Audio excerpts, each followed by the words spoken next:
and this is The Dirty Word, where sex and language get it on. Today I'm going to be telling a scandalous story, a parable, if you will, about communicating with people who are very different from you. So the story starts at the Washington, D.C. Women's March. My family and I flew into D.C. from California, and the night before the march, so inauguration night, we were sitting around trying to come up with slogans to write on our protest signs. So we were combing the internet looking for slogan ideas, and we came across this really charming article on Quartz.com. A linguist explains how to write protest signs that everybody will remember. And one of the tips from this linguist was to evoke a physical trait of the person who you're protesting. In other words, by calling upon one of Donald Trump's very distinctive attributes, his hair, for example, you're able to make a larger statement about him and what he stands for in a very memorable way. So this article offered a slogan that I really liked and ended up going with: keep your tiny hands off my rights. At its core, it speaks to something important. It speaks to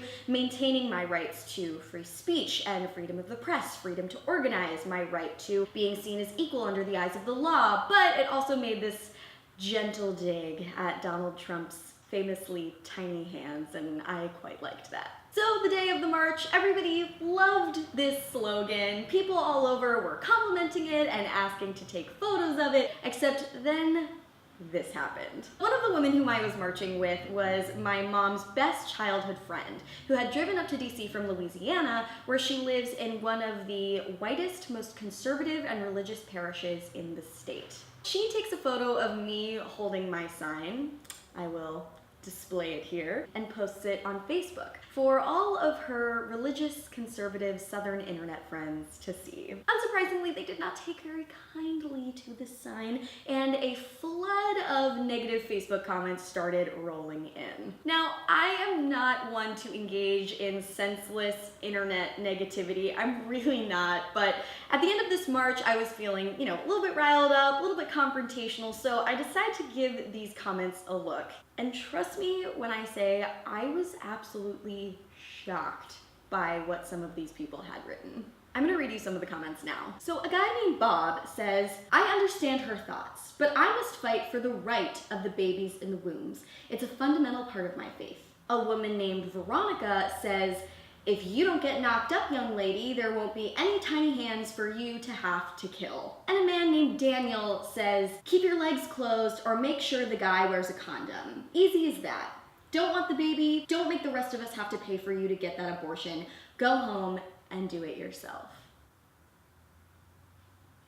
So, the main reason why I found these comments so flabbergasting is that this sign had nothing to do with abortion. I, of course, think that women's reproductive rights and access to safe and legal abortion are very important.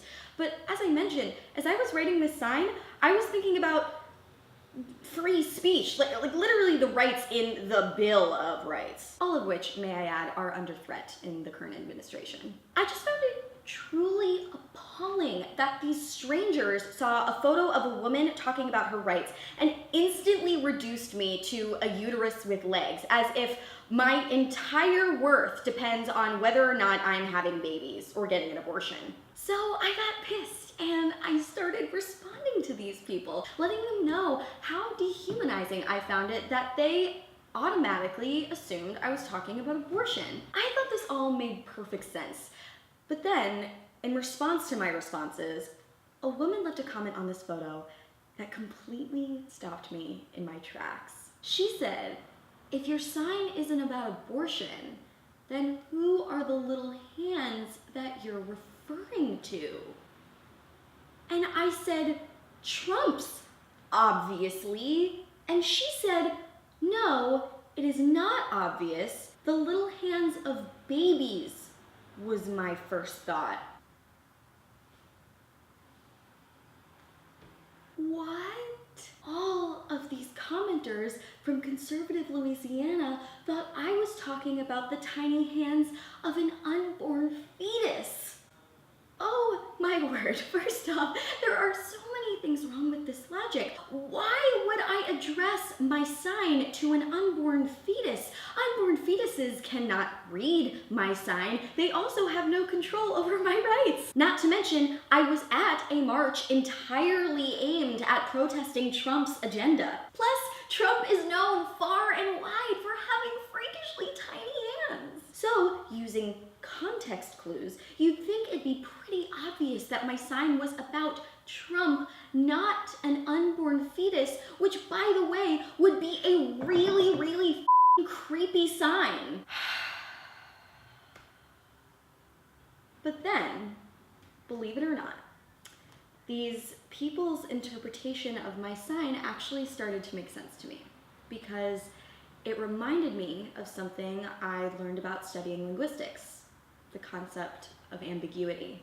Ambiguity is something you learn about when you study semantics, which, yes, is a subfield of linguistics. Semantics is the philosophical study of meaning and how human beings interpret meaning through language. And ambiguity refers to an uncertainty in meaning when a phrase or word can be interpreted multiple ways. So in English, an ambiguous sentence can be something as simple as, I saw a woman with a telescope. That could either mean, I looked through a telescope and saw a woman, or it could mean, I saw a woman who was holding a telescope. I saw a woman with a telescope. The ambiguity of tiny hands was a little bit more complicated than this sort of grammatical ambiguity, but I think I understand it. See, every decision or thought a person has in life, every utterance they say, is in some way informed by their background and beliefs. Everyone at that DC Women's March had some beliefs in common, and that allowed them to understand the intended meaning of my sign. But these conservative Louisianians on Facebook come with these very religious Christian beliefs and backgrounds that are totally different from mine as a California-based atheist Jew. And seeing this absolute cluster of a communication error on Facebook reminded me of something important. And that's when you're communicating about something sort of heated, no matter your politics, approaching the conversation assuming that everybody is coming to it with the same background and beliefs can result in gross miscommunication and disaster. So as we move through life in this political climate, as a lot of people are a little bit stressed, and as a lot of words are being exchanged, remember to have patience. This is something I also need to learn, because language can be ambiguous, and people who are different from you might be loading your words in ways that you can't even imagine.